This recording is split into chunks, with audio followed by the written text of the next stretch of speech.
ஒரு சாத்தியாங்கிறவர் வந்து தலைமைச் செலவு குடியிருப்பில் செக்ரட்டரி ஸ்டாஃப் அந்த லேவிட்டு இருக்குது. அதில் வந்து ஒரு ஆவின் பால் பூத்து ஃபஸ்ட்டு வச்சார். ரெண்டாவது வந்து ஒரு ஒரு டீ தூள்னு சொல்லி ஒரு கண்டினியூர் வண்டி வச்சார்.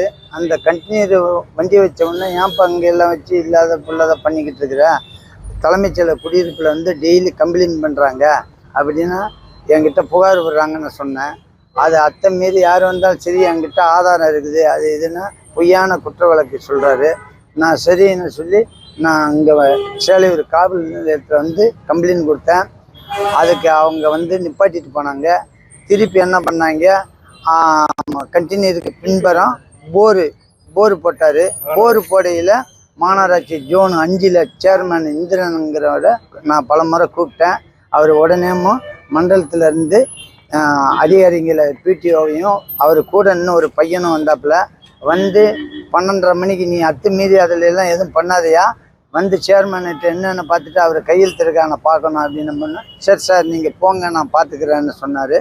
திருப்பி 1:30-2 மணிக்கு மேலே லாயருங்களை வர சொல்லி நான் பார்த்துக்கிறேன், நீ எல்லாம் பில்டிங் எல்லாம் ஒய்யி எல்லாம் வேலி போடு அப்படின்னு சொல்லி சில தகாத வார்த்தையில் பேசினார்.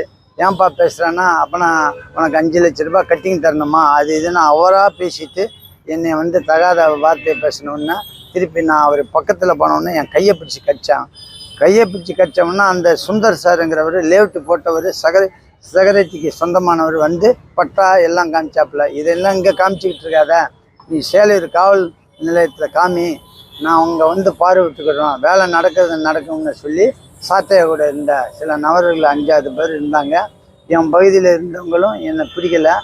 அவர் எதையோ வச்சு என்னை கையில் குத்தி கிராச் 2-3 இடத்துல ஆகி கை வலி தாங்க முடியாமல் காவல் நிலையத்துக்கு வந்து சேர்ந்தேன். அதுக்கப்புறம் நான் போய் டிஜி ஹாஸ்பிட்டலில் போய் கை கிராச் ஆகிடுச்சி, ஆப்ரேஷன் பண்ணணுமான்னு கேட்டாங்க. நான் அதோட நான் நாளைக்கு பண்ணிக்கிறேன்னு சொல்லிட்டு அட்மிட்டெல்லாம் வேண்டாம் சார், நான் கையை போய் பார்க்கணுன்ட்டு நான் சேலையூர் காவல் நிலையத்தில் வந்து திருப்பி மனு கொடுத்துட்டு நிற்கிறேன், புகார் கொடுத்துட்டு நிற்கிறேன். சம்பந்தப்பட்டவர் வந்து சாத்தையாவுக்கும் அந்த இடத்துக்கும் எந்த சொந்தமும் கிடையாது. அவர் அடிக்கடி வந்து இந்த மாதிரி கோல்மால் வேலை, அந்த ஆவின் பால் புட்டை விற்கிறது, திருப்பி யாராவது பிரச்சனை வந்தால் அந்த பணத்தை கவர்மெண்ட் ஆவின் பால் புத்தையே விற்கிறது, ஊருக்கு ஓடிடுவார். திருப்பி வந்தோம்னா காசை கொடுத்துட்டு அதை மூட்டுவார். இதே தான் வேலை.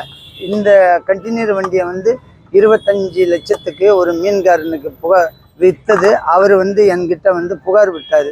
எப்பா எனக்கு எதுவும் வேணாம், உன்னால் முடிஞ்சால் செஞ்சுக்கோ, மீன் கடையோ பன்னிக்கறி கடையோ வைக்க விட மாட்டேன், அனுமதி இல்லைன்னு. நானா நீ யானை பார்த்துருவோன்னு சொல்லி சாத்தையா என்னை 6 மாதமாக சரியான தொல்லை பண்ணி இன்னைக்கு பெரிய சண்டையில் வந்து முடிஞ்சு போச்சு. அவர் தான் ஃபஸ்ட்டு கை வைத்தார். ரெண்டாவது நான் அதுக்கு எதிர்த்து அடித்தேன். அவர் கையை கடித்து என்னை கீழே தள்ளி விட்டோம்னா அந்த கையை வந்து கிராச் ஆகி இன்னைக்கு கையெல்லாம் நீங்கிச்சு. சாத்தியா வந்து எல்லா கட்சிக்கும் போவான், எந்த கட்சி ஆளுங்கட்சியாக இருக்கோ அதில் வந்து கூடி பிடிச்சிக்கிட்டு இருப்பான். அது எந்த கட்சியும் கிடையாது. இன்றைக்கு நிலைமையில திமுக கூடிய போட்டுக்கிட்டு சுற்றுறான். சேர்மேன் வீட்டுக்கும் போய் முந்தா நாள் சாயந்தரம் 5 மணிக்கு போனோம்னா சேர்மேன் இங்கெல்லாம் என் வீட்டாண்ட வர்ற வேலை வச்சுக்கிட்டாத, நான் உன்னை பலமுறை சொல்கிறேன் நீ மதிக்க மாட்டேங்கிற அப்படின்னு தட்டி அனுப்பிட்டார். அதையும் மாரி இன்னைக்கு முந்தா நாள் போர் போட்டான் காலையில் 5 மணிலேருந்து 8 மணி வரைக்கும்.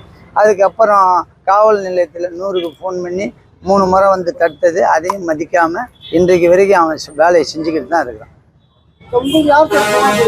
எங்களுக்கு புகார் அந்த செக்ரட்டரி காலனியில் உள்ளவங்க எல்லாரும் சுந்தர் சார், அங்கே பால் வாங்க போகிறவங்கெல்லாம் என்ன செக்ரட்டரியில் சாத்தியாவுக்கு தான் சொந்தமா, என்ன வளர்ந்துக்கிட்டே போய்கிட்டு இருக்குது, எதுவும் கட்டிங் கிடக்குதான்னு என்கிட்ட கேட்டவுடனே தான் நான் கோவத்தில் வந்து என்னப்பா இந்த மாதிரி பண்ணிக்கிட்டு இருக்கிறேன், அவங்களுக்கு சொந்தமானதில் நீ போய் ஏன்ப்பான்னா எனக்கு அத்தாட்சி இருக்குதுன்னு சொல்லி ஒரு பொய்யான பேரூராட்சி இருக்கும்போது ஒரு சர்டிஃபிகேட்டை வாங்கிட்டு அதையே காமிச்சிக்கிட்டு இருக்காங்க. அதுக்கு உடனே எல்லாருமே வராங்க. அது இன்றைக்கு நிலவரத்தில் செக்ரட்டரி காலனி தலைமைச் செலவு குடியிருப்புக்கு சொந்தமான பட்டா எப்பம் பெச்சு அடங்கல் எல்லாமே அவங்களுக்கு உள்பட்டு இன்றைக்கும் இருக்குது. காவல் நிலையத்தில் 2 நாளாக கொடுத்துருக்குறோம். அந்த திமுக தான் இருக்கா? திமுக அது நான் சொல்ல முடியாது. நான் சொல்ல முடியாது, அது நான் பொய்யான தகவல் கொடுக்க முடியாது இல்லையா. அவர் திமுக கொடியை போட்டுக்கிட்டு தான் இங்கே போவார். என் பேர் ராஜு, 69வது கவுன்சிலர்கிட்ட சொன்ன உடனே தான் நான் இந்த புகார் கொடுக்க வந்தேன். அதுக்கு நீயா நானா பார்த்துருவோன்னு சவால் வர்றான். பிளே ஸ்டோர் மற்றும் ஆப் ஸ்டோரில் இருந்து பாலிமர் செயலியை QR கோடு மூலம் பதிவிறக்கம் செய்யுங்கள். செய்திகளை உடனுக்குடன் பெறுங்கள்.